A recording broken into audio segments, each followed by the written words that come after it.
Jerry Reinsdorf is apparently in Springfield lobbying for a handout from a governor who already is trying to find enough money to take care of the problems that face the state and his initiative for early childhood education and care.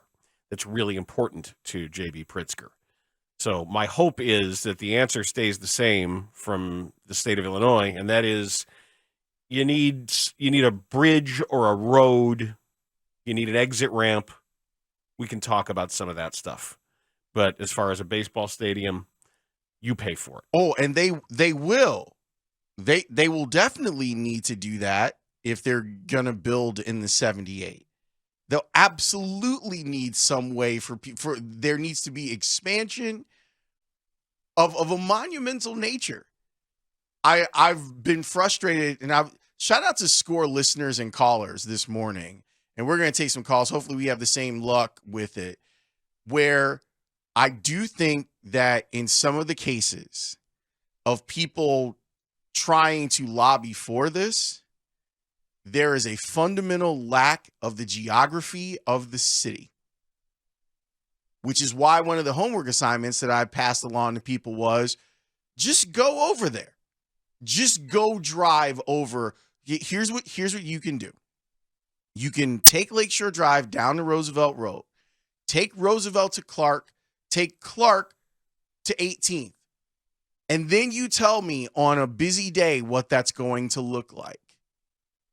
But the just people not even understanding the geography of the South Loop, then not understanding the geography and the infrastructure that is already in place on the South Side at 35th Street is appalling to me.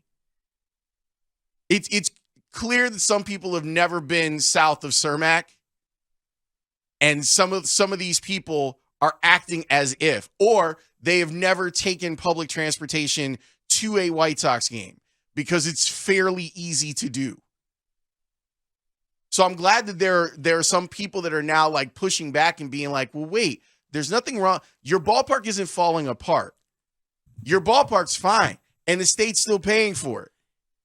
For a while. For a long while. Like till 2034 or something like that. Yeah. This is a huge no.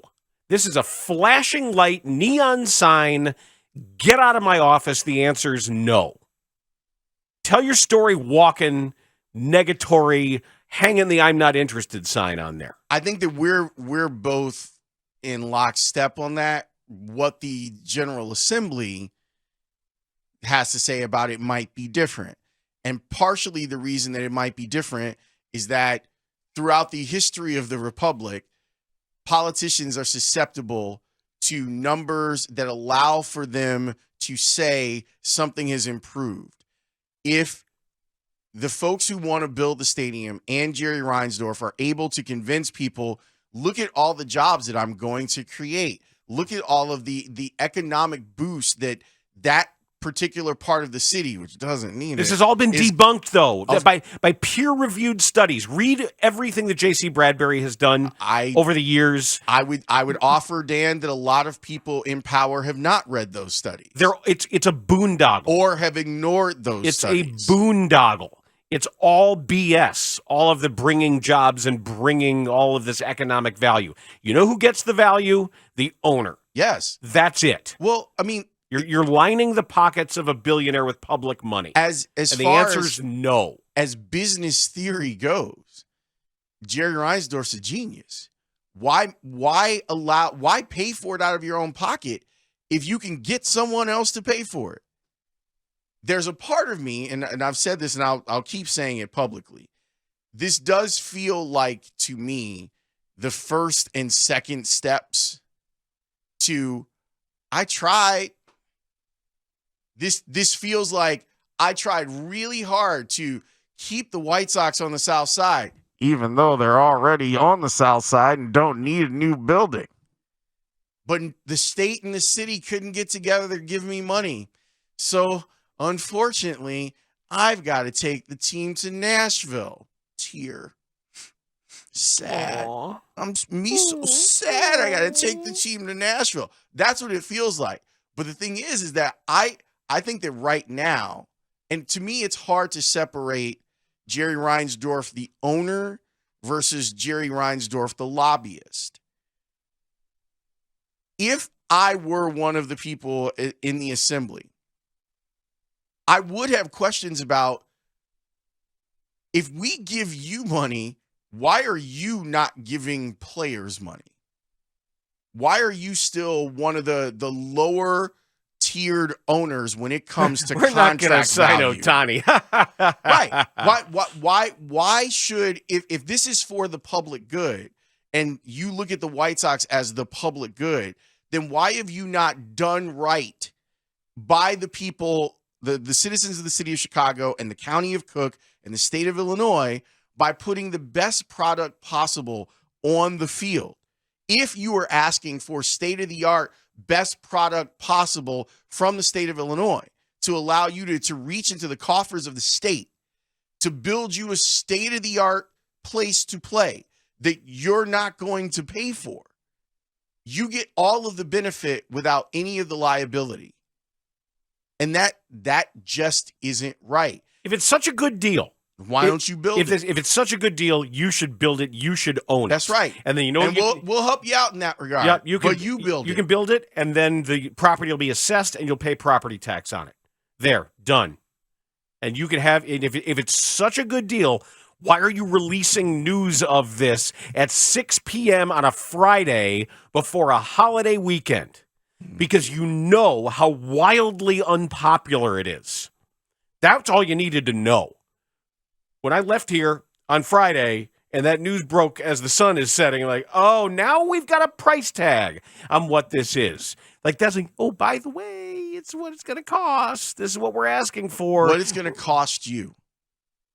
And the argument, there's a lot of arguments against it, but one of the arguments is, have you done everything within your power with your own money to make the White Sox a world-class organization?